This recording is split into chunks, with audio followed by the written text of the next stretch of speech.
Assalamualaikum warahmatullahi wabarakatuh. Halo semuanya, perkenalkan nama saya Piranda Petri Raya Agustina. Saya dari kelas 12 IP1 dan akan menjelaskan tentang transaksi perusahaan jasa dan aturan debit kredit dalam akuntansi. Apa sih perusahaan jasa itu? Jadi, perusahaan jasa adalah perusahaan yang menjual produk berupa layanan atau produk yang bersifat tidak berwujud. Contohnya itu bengkel dan salon. Yang selanjutnya ada karakteristik perusahaan jasa. Jadi, karakteristik perusahaan jasa itu ada 4. Yang pertama itu berubah-ubah, disesuaikan dengan selera, waktu, tempat, dan karakteristik konsumen. Yang kedua, tidak berwujud. Jasa yang diberikan kepada konsumen tidak memiliki wujud fisik yang dapat dilihat dan diraba. Yang ketiga, tidak dapat disimpan. Jasa yang dijual tidak dapat disimpan untuk dijual pada waktu yang akan datang nanti. Dan yang keempat, tidak dapat dipisahkan.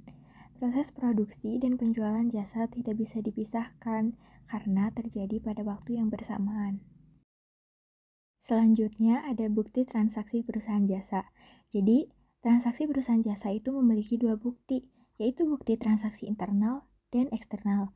Yang pertama akan dibahas yaitu bukti transaksi internal. Yang pertama itu ada memo, yaitu surat perintah dari atasan kepada bawahan untuk melakukan aktivitas tertentu yang berkaitan dengan keuangan. Yang kedua, itu ada bukti kas masuk. Bukti yang dikeluarkan oleh bagian keuangan sebagai tanda telah terjadi aliran kas masuk ke perusahaan. Yang ketiga, itu bukti kas keluar, yaitu bukti yang dikeluarkan oleh bagian keuangan sebagai tanda telah terjadi aliran kas keluar dari perusahaan. Yang selanjutnya, itu ada bukti transaksi eksternal. Yang pertama itu kwitansi, yaitu bukti bahwa perusahaan telah menerima atau membayar sejumlah uang. Yang kedua, faktur, yaitu bukti transaksi penjualan atau pembelian secara kredit. Yang ketiga ada nota kredit, yaitu bukti transaksi yang digunakan untuk mengurangi nominal transaksi sebelumnya yang bersifat kredit. Nota kredit biasanya digunakan sebagai bukti pengembalian barang yang telah dijual. Yang keempat ada nota debit, bukti transaksi yang digunakan sebagai bukti pengembalian barang yang telah dibeli. Dan yang terakhir ada nota kredit, yaitu bukti transaksi pembelian barang atau jasa secara tunai dan nota kontan dikeluarkan oleh penjual. Yang selanjutnya ada aturan debit dan kredit dan saldo normal, yaitu harta dan beban itu bertambah di debit, sedangkan harta dan beban berkurang di kredit.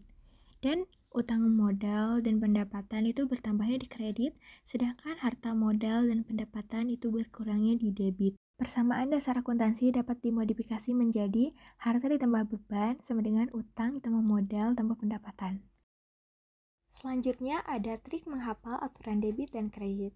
Jadi seperti yang kita tahu ya, yang pertama itu pastinya harta. Jadi harta itu di jempol dan hutang di jari telunjuk. Modal di jari tengah, pendapatan di jari kelingking, dan beban di jari manis. Nah, untuk mengingatnya, jari telunjuk, tengah, dan kelingking kita lipat dan sisalah jempol dan jari manis. Itu yang 2 itu tuh adalah harta dan beban. Jadi harta dan beban itu tuh bertambahnya di debit dan kredit. Sedangkan yang kita dan untuk yang tadi 3 jari yang tadi kita lipat yaitu ada utang, modal, dan pendapatan, itu berarti bertambahnya di kredit dan berkurangnya di debit. Jadi keduanya itu tuh merupakan kebalikannya. Berikut ini adalah penggolongan dan penomoran akun yang akan kita bahas. Nah, di akun akuntansi itu ada akun real. Jadi, akun real itu tuh yang bersifatnya itu tetap. Nah, yang termasuk ke akun real, yang pertama itu ada harta. Harta adalah sumber daya ekonomis yang dikuasai oleh perusahaan dan digunakan untuk kegiatan usaha baik yang bersumber dari modal maupun utang. Nah, yang termasuk ke harta itu ada harta lancar dan harta tetap. Harta lancar itu yang bisa berubah-ubah, sedangkan harta tetap itu tidak bisa berubah. Yang termasuk ke harta lancar itu ada kas, perlengkapan, surat berharga, piutang, persediaan barang dagang, beban dibayar di muka. Sedangkan untuk harta tetap itu ada peralatan, mesin, gedung, kendaraan, tanah, dan akumulasi penyusutan. Selanjutnya ada investasi jangka panjang. Jadi ini tuh akun yang digunakan untuk mencatat sumber daya keuangan berjumlah besar. Biasanya sumber daya tersebut disimpan di bank atau lembaga keuangan lainnya dengan harapan mendapatkan bunga atau keuntungan di masa yang akan datang. Contohnya itu deposito. Dan harta tidak berwujud itu contohnya hak paten, hak cipta, franchise, goodwill, hak merek. Yang kedua, itu ada utang. Di dalam utang itu ada utang jangka pendek, itu utang usaha, utang dagang, hasil bayar, beban yang masih harus dibayar, dan pendapatan diterima di muka. Sedangkan utang jangka panjang itu ada utang bank, utang obligasi, dan utang hipotek. Yang ketiga adalah modal. Modal adalah investasi kekayaan pemilik usaha yang disetorkan kepada perusahaan. Jadi ada dua, yaitu penambah modal itu, contohnya itu ada modal pemilik, modal saham, dan pengurang modal itu adalah private. Selanjutnya di akun nominal itu ada pendapatan dan beban. Jadi pendapatan merupakan hasil dari kegiatan operasional perusahaan, baik yang sudah diterima berupa tunai maupun belum. Dan beban merupakan pengorbanan yang dikeluarkan untuk kegiatan usaha perusahaan. Contohnya di sini ada pendapatan usaha itu pendapatan jasa, pendapatan luar usaha itu adalah pendapatan bunga.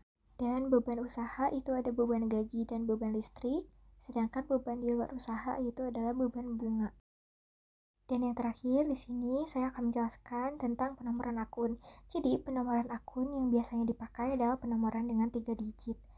Digit pertama sesuai dengan urutan harta, utang, modal, pendapatan, beban. Contohnya itu semua akun yang berkaitan dengan harta digit pertamanya adalah 1. Digit kedua sesuai dengan jenis setiap golongan akun. Contohnya golongan harta, jenisnya ada harta lancar, investasi jangka panjang, harta tetap, harta tidak berwujud. Akun yang digolongkan sebagai harta lancar, penomoran akun digit kedua adalah 1. Dan digit ketiga sesuai dengan urutan apakah saldo pada akun tertentu mudah berubah atau tidak. Nah, berikut adalah contohnya. Jadi, akun kas termasuk harta lancar yang saldonya mudah berubah sehingga penomoran akun digit ketiga adalah 1. Jika dituliskan secara lengkap, penomoran akun kas adalah 111. Nah, demikian yang bisa saya sampaikan. Mohon maaf bila ada kekurangan dalam penjelasannya. Semoga mudah dimengerti dan dapat bermanfaat. Terima kasih atas perhatiannya. Wassalamualaikum warahmatullahi wabarakatuh.